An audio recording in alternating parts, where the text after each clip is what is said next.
Po skončení žatevných prác bolo nutné polia spracovať tak, aby boli pripravené do ďalšej sezóny. Aj preto sa u nás začiatkom septembra realizovala aplikácia drveného vápenca na plochy, ktoré si to vyžadovali. Aplikáciou drveného vápenca sa pôda dezinfikuje a hodnoty pH sa týmto spôsobom udržiavajú na potrebných hodnotách, čo dopomáha k správnemu vývinu rastlín. O aplikáciu sa staral traktor Claas Xerion 4200 v prevedení Sedel Track spolu s veľkokapacitným zásobníkom a aplikátorom od výrobcu Bredal.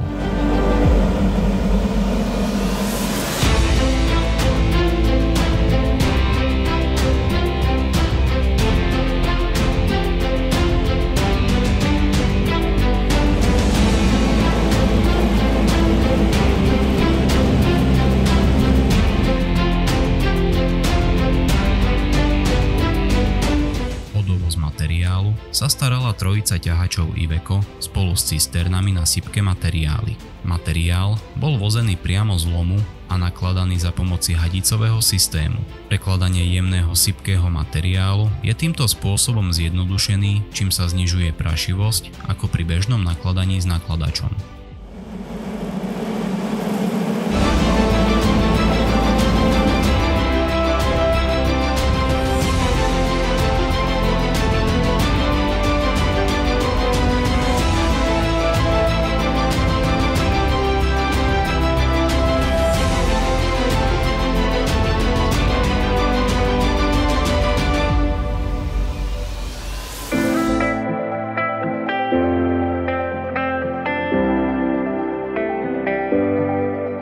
Na stredisku v obci Poruba pod Vyhorlatom sa bolo na čo pozerať. Zber viniča sa aj tento rok vykonával s pomocou dobrovoľníkov vo Vinici, ktorá patrí k podniku. Po zbere skorých odrôd sa pokračovalo so zberom tradičnej odrody, a to s odrodou Frankovka modrá.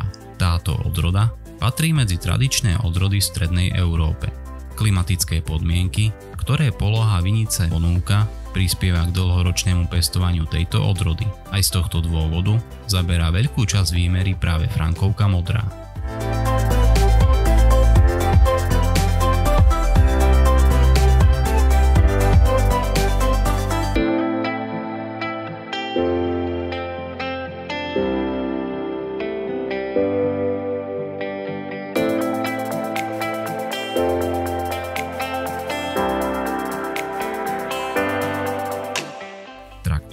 Ktorý je špecializovaný na prácu v úzkých riadkoch a pracovníkmi, boli prepravky s viničom zberané a vozené na zberné miesto. Obsah sa vykladal do pripraveného kontajnera, ktorý bol po naplnení odvezený k spotrebiteľom. Vinič z tejto vinice bude použitý na výrobu kvalitného vína u regionálnych výrobcov.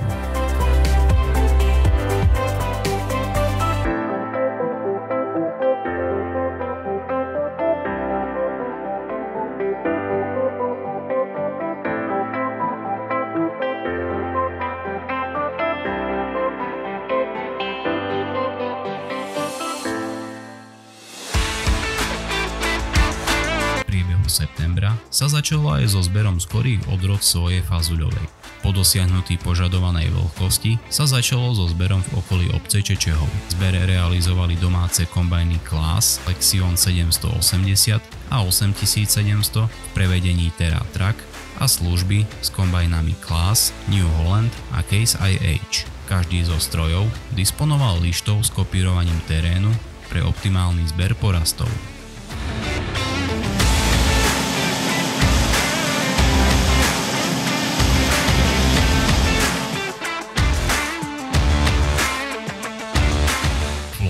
Ktorá pozostávala zo 7 kombajnov, sa darilo podávať vysoké plošné výkony počas pracovnej smeny. Pri ideálnych podmienkach bolo možné zožať až 180 hektárov plochy. Časté presuny medzi parcelami neboli ničím výnimočné. Dostatočne široké prechody medzi jednotlivými parcelami umožňovali technike presúvať sa bez nutnosti stolovania žacích líšt a tak nebola technika brzdená pri práci.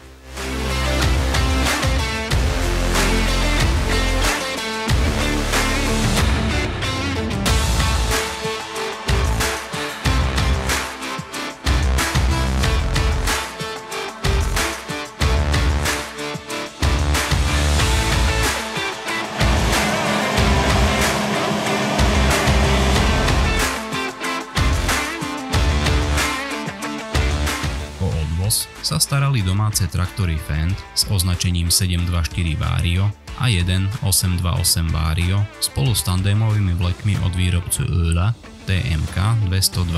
Aj napriek krátkej transportnej vzdialenosti boli traktory nútené pracovať tak, aby sa veľké objemy soje dostali pod strechu čo najrýchlejšie. Celkovo 7 súprav bolo počas zberu soje v plnom nasadení.